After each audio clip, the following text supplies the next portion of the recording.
pada Oktober 2022, saya hadir ke satu casting yang dikabarkan untuk filem Hong Kong.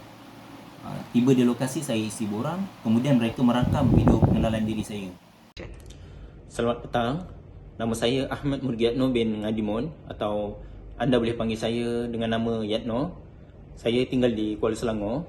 Saya berusia 36 tahun, berketinggian 165 cm dengan berat 57 kg. Pengalaman saya dalam dunia lakonan, saya baru bermula sebagai pelakon ekstra sekitar bulan 8.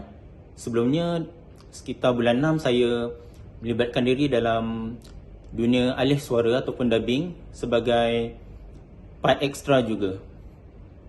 Saya bercita-cita untuk mendapatkan watak berdialog dan seterusnya supporting character.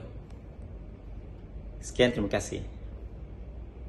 Kemudian saya diberi satu situasi lakonan. Seorang wanita mengacukan pistol pada dahi saya dan menolak saya. Dari situ, saya perlu meneruskan babak mengikut kreativiti saya. Bos! Tolong saya, bos! Bos, sungguh, bos! Bos, bukan saya orangnya, bos! Percayalah, bos! Selama ni saya setia kat bos, bos! Saya tak pernah petik nama bos pun! Bos, tolonglah, bos! Saya tak pernah bocorkan rahsia kita, bos!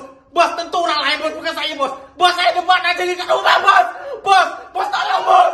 Bos, saya ada isteri, bos! Bos, saya ada anak! Bos!